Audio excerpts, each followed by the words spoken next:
Central, entra com quem seja. O Estado brasileiro consegue segurar o setor bancário, ao contrário de outros países da América Latina.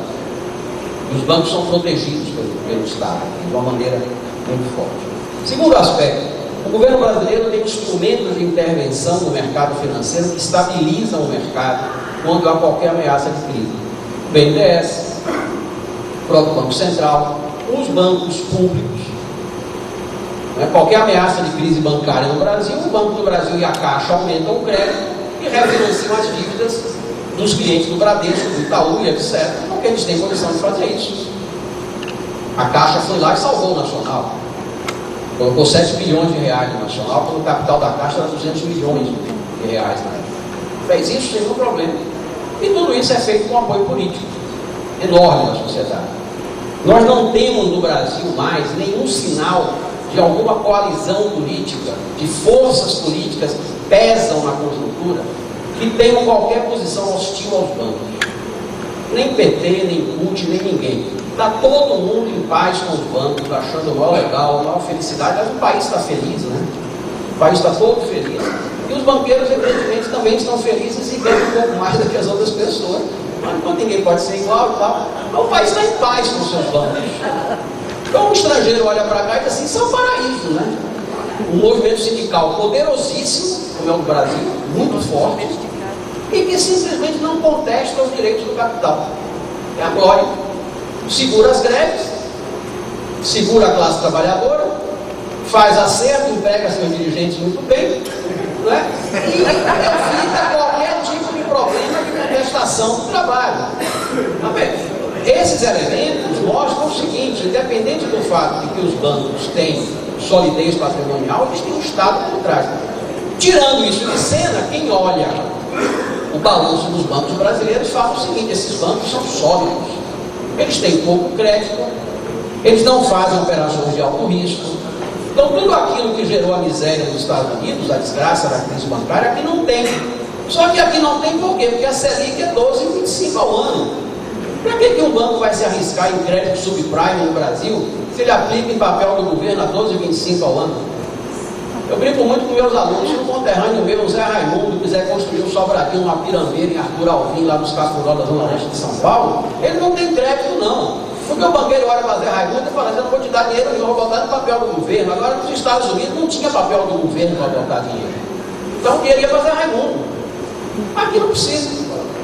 Tem que se dar dinheiro para Zé Raimundo que faça com sua própria, com o dinheiro de sua família sozinho. Então o banco é sólido. É verdade, né? Não tem crédito com o Zé Raimundo. Deixa ele lá no canto dele. Então essa é a questão. Agora o último, rapidamente, eu já passei um pouquinho aqui no tempo, muito rapidamente. Quais são as estratégias de crescimento dos bancos brasileiros? Para onde é que eles vão? E é a pergunta que me parece central que vocês têm que se fazer. Para onde está se movendo? Para onde está caminhando? Eu vou mais uma vez usar esse artifício, quando eu não sei bem o que pensar de uma coisa complicada, eu uso muito o recurso de dividir o problema em pedaços. Para me ajudar a pensar, eu tenho que fazer isso com meus alunos, trabalhar com eles. Usar aquele método muito simples. Vamos pensar em dois cenários possíveis. Um cenário benigno e um cenário turbulento. O que é o cenário benigno? A crise mundial se acerta, a China continua crescendo, os preços das commodities ficam em alta, o Brasil vai muito bem, a Copa, o cacete, a quatro, temos aí 5 anos de prosperidade no Brasil pela frente a mais. Não é um absurdo, é perfeitamente possível que aconteça. Neste caso, qual é a estratégia central dos bancos? Me parece que é investir na expansão do crédito interno, na diversificação financeira, fazer o que eles vêm fazendo, está dando muito certo. Mantém o juro alto, ganha dinheiro seguro e vai expandindo o crédito, bancarizando as pessoas, trabalhando nas franjas do sistema, oferecendo crédito a pequena empresa, expandir mesmo, bancarizar todo mundo, ou seja, incorporar essa massa de gente no Brasil que não é bancarizada até hoje. Vocês sabem disso muito melhor do que eu. Essa é a fronteira de crescimento num cenário benigno, me parece. Num cenário de turbulência mundial, que significaria o que exatamente? Significaria, por exemplo, uma queda dos preços das commodities. Se o minério de ferro e a soja caírem no preço, o Brasil quebra cambialmente.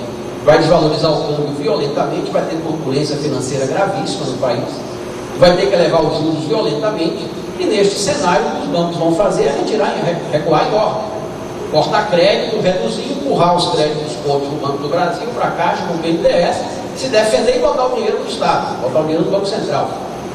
Bom, o que eu estou falando aqui tem alguma novidade? Não. Isso é que me preocupa. Eu, pessoalmente, como analista, me sinto preocupado, porque eu não consigo ver na estratégia dos bancos brasileiros elementos novos em relação ao que se passou nos últimos 10 anos. Eu acho isso preocupante, porque eu posso estar absolutamente enganado. Pode estar passando na minha frente um elefante e eu estou olhando para baixo e não estou vendo, estou olhando a formiga e não estou vendo ele. Então existem temas no setor bancário brasileiro que nós não conhecemos bem. Os bancos brasileiros vão se internacionalizar a sério, fortemente. Eles vão tentar virar um Santander.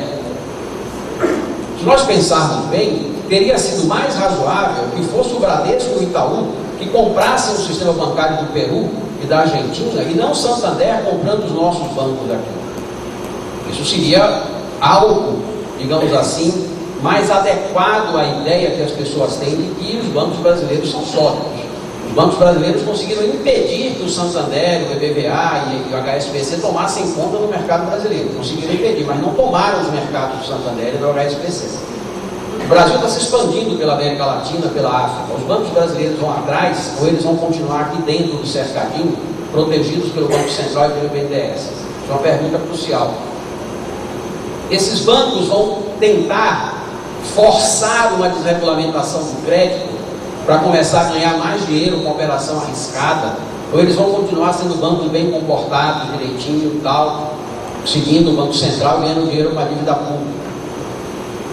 Esses grandes vetores possíveis de expansão dos bancos brasileiros, eles não estão claros, não estão ocorrendo, ou estão ocorrendo de uma maneira muito, como é que eu diria, muito discreta, ou muito inferior ao que seria de se esperar do tamanho que os bancos assumiram. Nós não vemos sinais de que eles estejam em operações de expansão agressivas, só que ao mesmo tempo nós não sabemos que cenário eles estão visualizando para a expansão deles, como é que eles vão pensar nisso. Eu vou parar aqui, não passei muito tempo. Obrigado.